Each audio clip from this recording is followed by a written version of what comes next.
back to the REVan channel. A little bit different here. We're in a trailer. We're at the FE Racing Reunion. It's raining out, so we're making the best of the situation. And in this case, it's a really good situation. These are my friends Steven and Horace Johnson, longtime friends, super stock racers. I haven't seen this guy in about 20 years. 2004, right? 2004. Yep. They raced an original 427 Fairlane. It used to be Jim Van Cleve's car. It's got a wonderful story. Steven's a driver now. Builds his own engines, transmissions, rears. They do everything on the car. We're going to get into it. It's going to be fun. So what do you say we get going? Okay. Oh, man. So it is just great to see you guys. And I had a feeling you might be coming here to the FE reunion. And when I saw you loaded up on Facebook, I got all kinds of excited. So why don't we just start like, man, I know you guys have more than 20 years. We're a little bit older now. That's all right, though. We got lots of stories. But tell me, how'd you guys come to get this car? This is a historic car. I know it means a lot to you guys. And so I guess just get into it, man. Tell me how you got the car. Okay. Back in November '85, I was reading the National Dragster, and back in the back they used to have the want ad section there. And this car was in it. Well, I picked up the phone, called, and the guy that had the car at that time was Don Larson. I guess we talked 2 hours or more on the phone. And after that, hung up, went our separate ways. A year later, Don called me back and wanted to know if I was still interested in this car. I said, yes, but I thought you would have sold it by now. Well, he never advertised it anymore. So at that time, I knew I wanted the car. We already had a super stocker, a 67 GT converted to a 66, because at that time we were told that you couldn't get a 427 in a 67 GT. We had to convert it had to be converted over to a 66, and that was Bill Temple's car. He had it. So we went to Detroit, Michigan and bought it. Well, when this showed up, I said I knew I wanted this car because I had seen in the National Dragster for years Van Cleve, either the hardtop car or the post car. Right. And they was battling it out with a guy named REVan. And that car was really something. They were either setting records with them or winning class or doing something. So I decided that I wanted the car.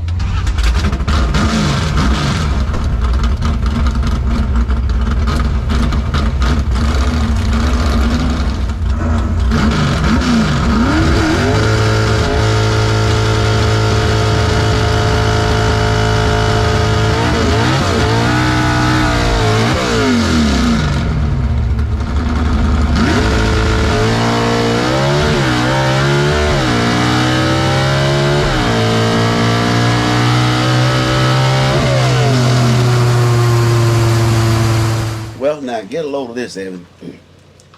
We agreed on a price on the car. I sent Larson the money, and he had the money and the car now 2 days before the trucker showed up to pick the car up. Because the car was in Washington State, right? Seattle, and you guys Washington. are in Alabama. We're in Alabama, yep. And I said to myself, well, now, the guy could skip the country on me. He's got money and the car. And that didn't sit too well with me for a while, but I went on and done it anyway. This is before the internet, man. Yep, Right? sure enough.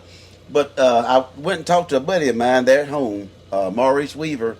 They build unique motor cars. They have the unique motor cars. They build those Cobra replica kit cars.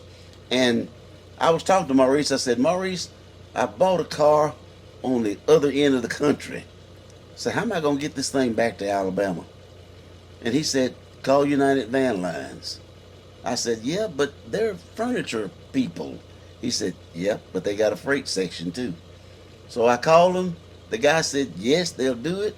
I said, okay, let's go for it. You remember what it cost you back then? $1,172. That's a lot of money for back then. Back then it was a lot, sure enough. But nowadays, it's probably 3 times that much. Yeah, it's expensive to Sure move enough, cars sure across the enough. country. That's for sure. But the guy showed up Thanksgiving night of '86 and loaded the car up. And he called me. He said, I'll be in Alabama a week later. Well, a week later from that date, he was in North Carolina because he called me. He said, I'll be rolling off Interstate 59 at 10 o'clock in the morning. Well, I was out there waiting on him. When he came off, I told him, just follow me. I didn't have a place to keep the car at home, so Maurice them let me keep it over at their shop until I got mine built. And when the trucker pulled in with it, he got out and went back to the back to open the door on the trailer. I asked him, I said, now look, do I need to sit down? He said, no, you've got a nice car. He opened the door, they rolled it out, and it was just exactly what Larson said it was. I called him back and thanked him for being so honest about it.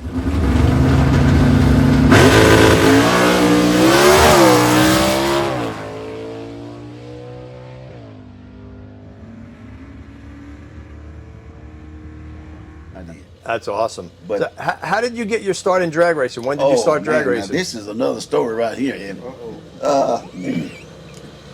Back in '68, when I graduated from high school, a friend of mine came by the house one day. He said, let's go to the drag strip. And that was on a Sunday in August. I said, all right. What track? Where? And he said, Green Valley. I didn't even know Green Valley was down there. So we hopped in the car, we took off. We got down there to the track. There was two guys that I knew that were grudge racing each other all the time. And one of the fellas' name was Otis Adams Jr.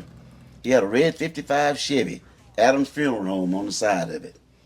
Okay, he was going to be racing a guy named Henry Louis Hardy.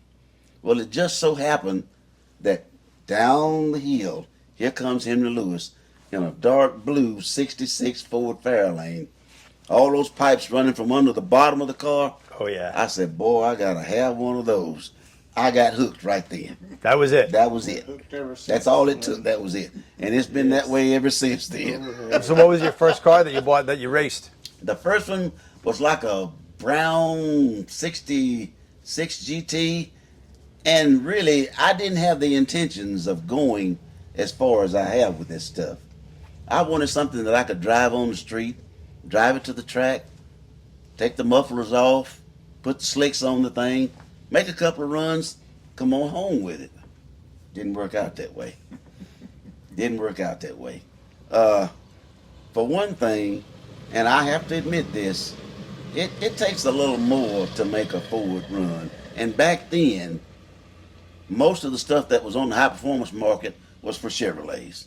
You could get anything you want for a Chevy, especially a small block. So we started racing the car, and another friend of mine, Tom DeRamus. What engine was in it? A 390. A 390. Well, when we started building those things, even we went through 10 390 engines just trying to get one to live. We would go to the track on Saturday nights, make one run, lock the motor up. Oh, man. We'd come back home, and sometimes we didn't even make it back to my house. We stop at my buddy's service station and start on the thing again, trying to get ready for next week. And that might be 1 o'clock in the morning then now. Right. But it just grew from there on. The first serious car, I guess you could say, that I had was that one that I got from Bill Temple. It was a 67 converted to a 66 GT. Tom DeRamus, Norman Harkness, and myself, we drove to Detroit, picked that car up, and brought it back. Well, it was just a roller, no motor transmission in it. So we started putting pieces together, trying to get a motor together to go in the car. Ran a top-loader Ford transmission. In fact, the top loader that I had in it at that time, I had bought it from Henry Louis. We finally got the thing together and got it running, and we started going to some of the IHRA races. Well, looking in the back of the IHRA Drag Review, they had the indexes posted there. Oh, yeah. Okay, at that time, we were running something like 710s maybe. All right, the index, I think, was a 690. And at that time, I told my buddy Henley, H.L. Henley, because he and I had raced together since day one. I said, Henley, we're not that far from this thing. That was 8th mile. That was 8th mile. And Evan, I tell you the truth, it seems as if the closer we got to that index, the more money we had to spend on it to get there. And we chased that thing. Finally, we got it to where the car would run 7.0s. So we started going to some of those IHRA races. Now, we weren't competitive with it, but hey, we were out there trying anyway. We just did the best we could with it, enjoyed ourselves, came on home.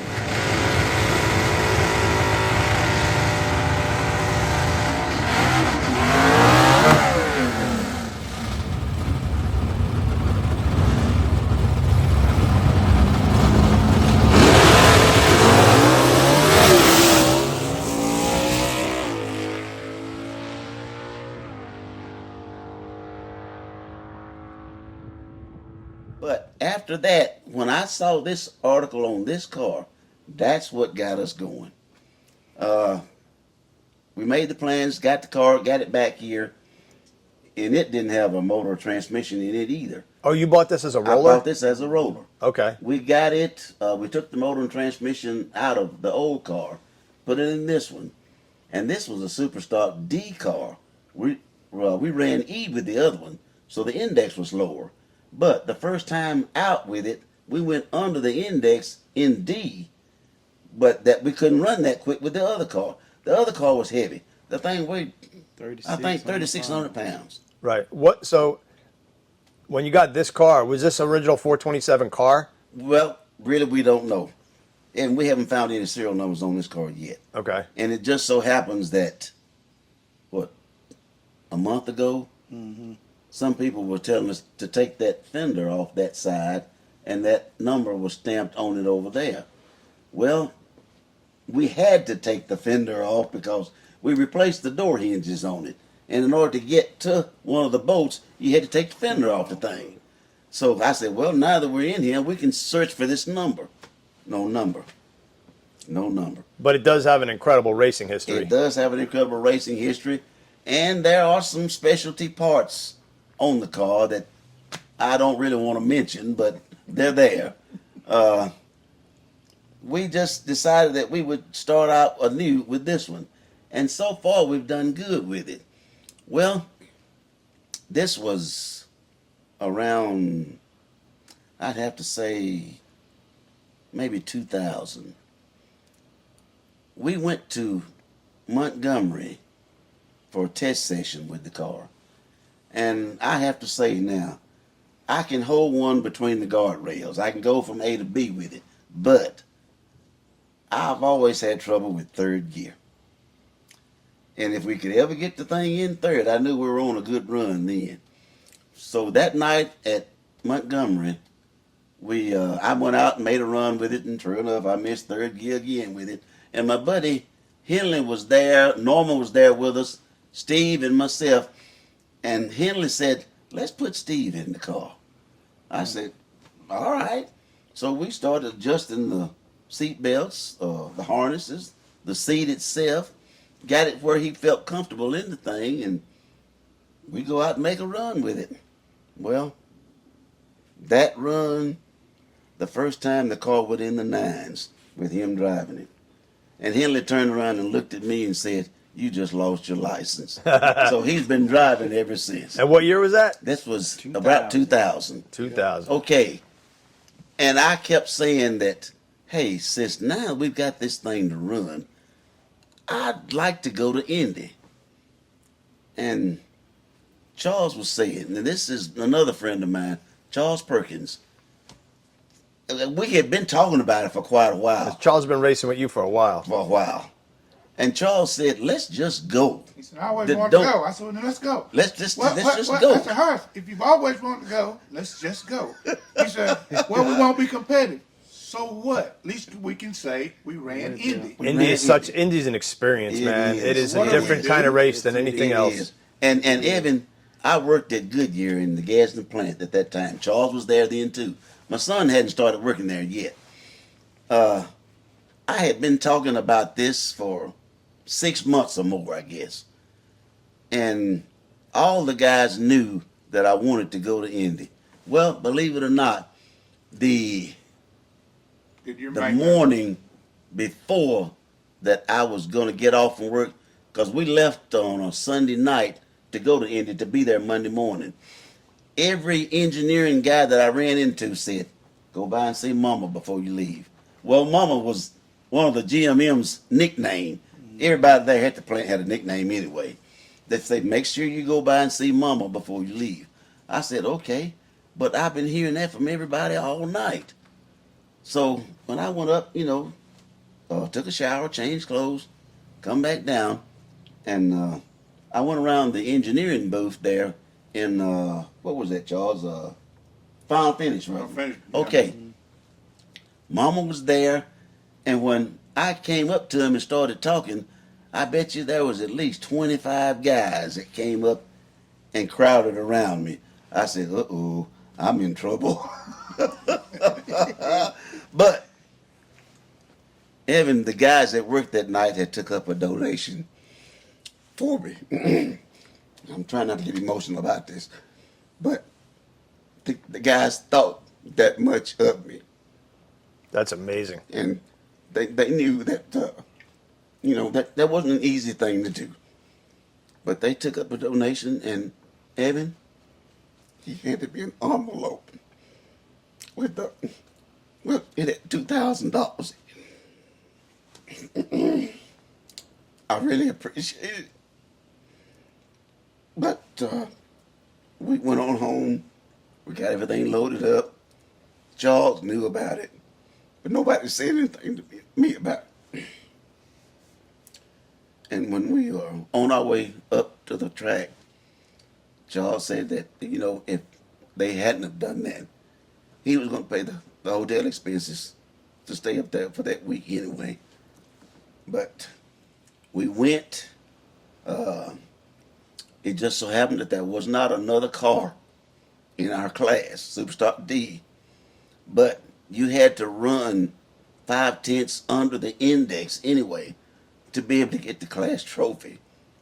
Well, another friend of ours went with us, one of Steve's buddies, and he was filming all of this because I told him, I said, now, we're here and we don't ever get a chance to come back again. At least we've been one time. So.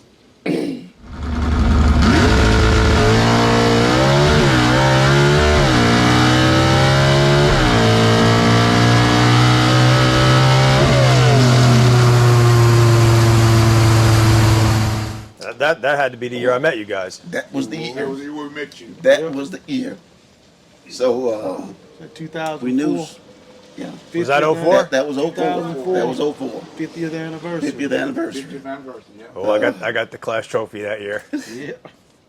So we made that run, and I think that was something that had maybe the adjustment rod on the clutch pedal had gotten loose some, and Steve told me that the clutch pedal wasn't coming all the way up. So I got up under the thing and adjusted that out some so that it would, engage and disengage the clutch, and we pushed the car down the staging lanes and all right before we got into the turn for the straightaway. Yep. We went on ahead and got down there, and Steve was in the car because he was lighter than the rest of us was anyway, since he was the driver. So it was me and Henley and Charles. We were pushing the car. When we got to the burnout area, we told him to pull on in, and Henley was out front because he's always been the crew chief. I was walking around the thing, making sure everything was all right, and giving him the thumbs up too to make sure that he was ready to go too. Well, when we made the run, the index on the car at that time was a 1050. 50. Well, we won a 997 with it. Oh, So it stood up off the line. In fact, I've got that magazine of that year, or probably got 2 or 3 of those magazines. I'm going to make sure I had enough of them that we did that at. And we made that run. We got the class trophy. but I tried to get everybody that I could think of In the at picture. that race in that picture.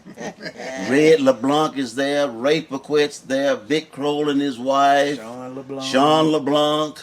Big Crow, Lois Crow. There were a number of people, and I wanted everybody to get in on it. Well, we love these cars, and they mean so much to us. But let's face it, man, this sport's about people.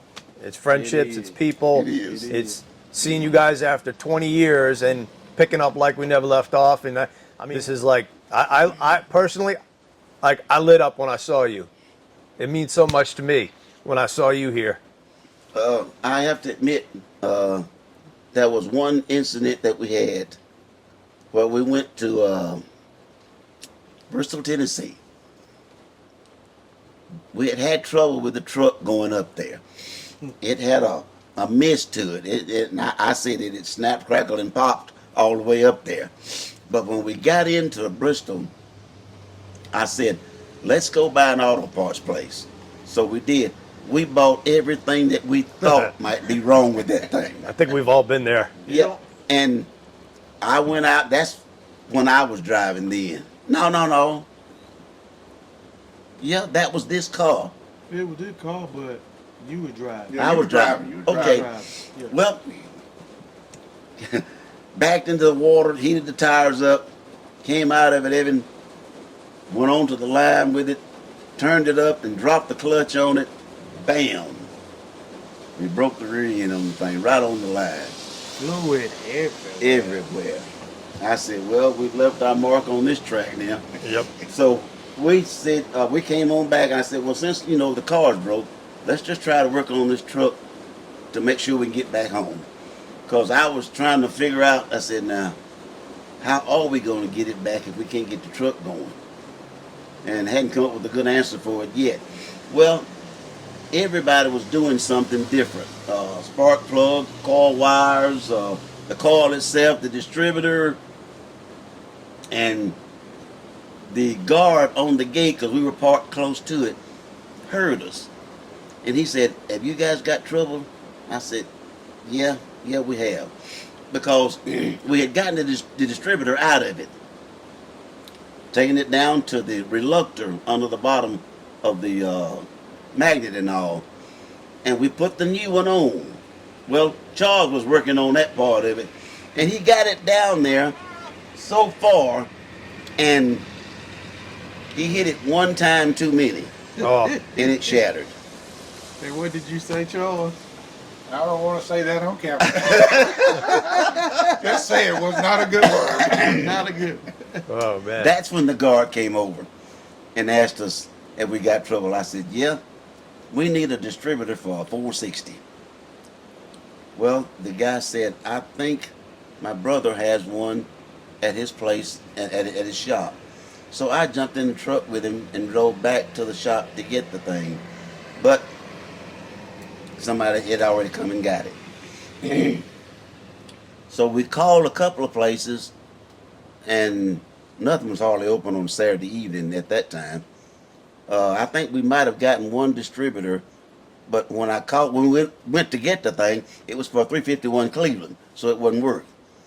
We came on back to the track, and I said, well, how we gonna get this stuff home, y'all? He went, the guard did, and got another fellow, and he came over. And the guy said, I tell you what I'll do.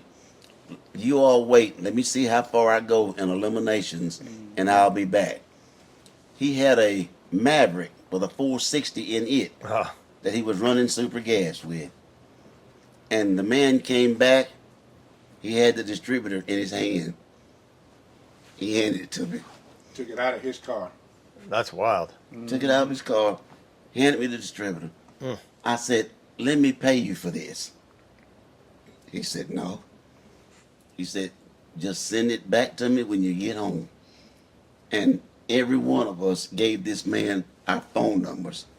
I said, I want you to feel comfortable in knowing that you're going to get this back. And true enough, the next day, I put it on UPS, next day air, and shipped it to him. But it's it's people that you run into like that at the races. Oh, no doubt. Some of the people are real nice, and they'll help you any way they can. It's a big fellowship. We've always, enjoyed it. We've had people let us use their stacker to get this thing up in the air to change bearings Oh on it. man, that's You know, another thing. they'll crash with you all night long to help you get Oh, yeah. They'll do anything They to go out help on the line and try to beat Yep. you. And it's the truth, man. One time in Englishtown in the rain, I busted, my shifter came loose and I didn't know. I went to put it in fifth and it just destroyed the slider. Yeah. And I was just, it was like the first qualifying run. And I'm like at the Summer Nationals one year and I was bummed out. And, what am I going to do? I don't really have a whole lot of spare parts. And I think it was Ron Moorhead and Jimmy Roberts and Bob Broadbent. 3 Chevy guys. Yeah. You go down on a mini bike and go find a part because there's got to be somebody with a G-Force 5-speed in the pits and comp or something. Right. Go find a part somewhere and go. And when I came back, my car was up in the air and the trans was out of it. And it's just like, Yeah. you do Yeah. you jump in to help out, you jump in to help. So Steven, what's it like to drive this thing, man? I mean, it's a historical piece. It's fast. It's got the 4-speed in there. It's a 427 dual quad. It's wild. I'll tell you another story. The first time I actually got in the car was at Steel. And he told me, he said, hey, pull into the water, turn it up, pull to the line, put it on the chip, let it go, put it in second gear, push the clutch in. I was like, okay, I can do that. He pulled me into the water and I turned it up. My eyes started watering. He told me to come out of the water. So he guided me in. He said, come on. So I rode into the beams and he just gave me the thumbs up. Sorry. Oh. Anyway, I turned it up, let the clutch out, wheels in the air, and it carried them out to past the 60 foot.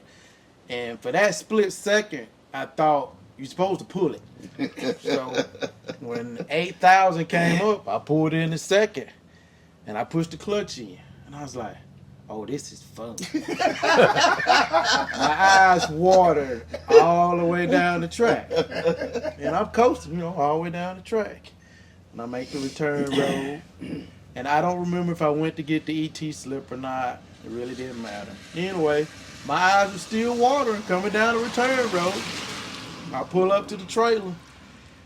And when I got out of the car, my eyes were still watering. He had the look on his face. He said, uh-oh, I done messed up.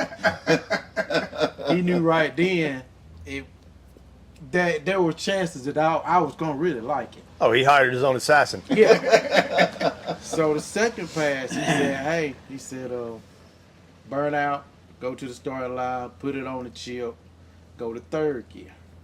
Okay, I do that. Put it on the chip, let the clutch out, wheels up in the air. I pulled second. It bounced, it came back up again. I shoved it in the third. I didn't want to let out of it.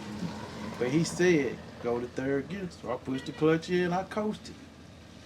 So then I felt like when I was coming down the return road, I was like, okay, he let me do that. Maybe he'll let me do a full pass the next time. Anyway, pulled back to the trailer, and he started letting the ramps down. I'm just like, what are you letting the ramps down? Like, are we done for the night? Yes, we was. We were done. So I never did get to make a full pass. He did me in baby steps, which was the right thing to do. Because he had told me, he said, look, he said, it's going to wheel stand. He said, you just got to be prepared for it. He said, whatever you do, don't let out. Nope.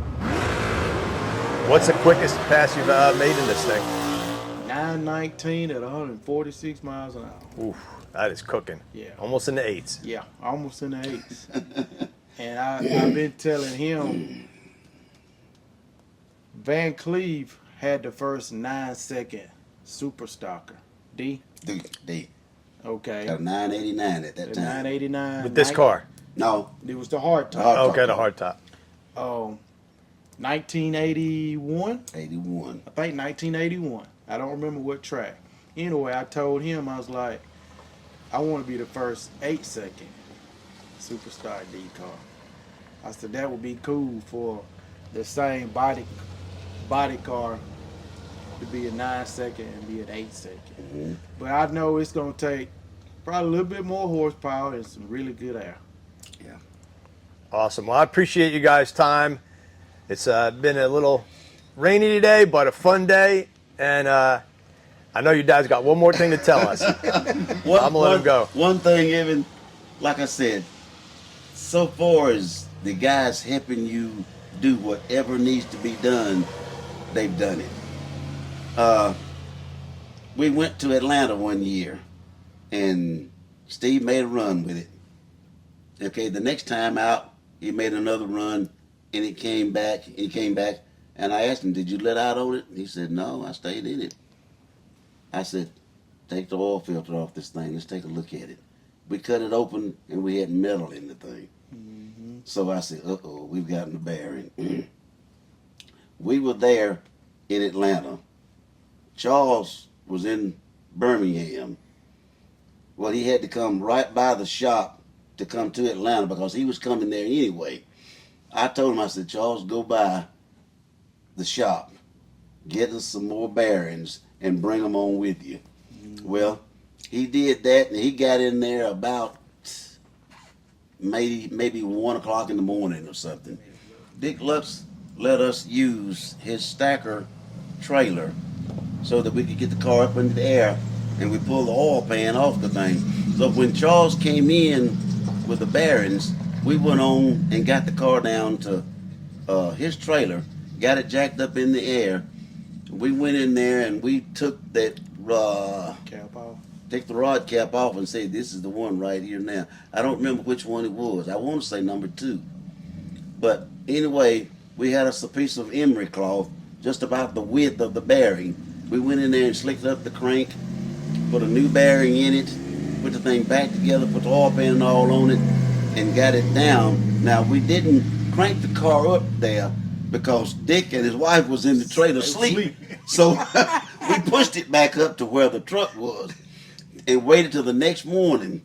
And we needed to do that in order to be able to get the class trophy because all we had to do was stage the car, and that was it. And we did that. We came on back with it. We pulled the motor apart, went back through the whole thing this time, and done it right and put the car back together. Man, such That's great it. stories. And tomorrow we get to race. Tomorrow we get to race. Yes, we do. Yep, tomorrow we get to race.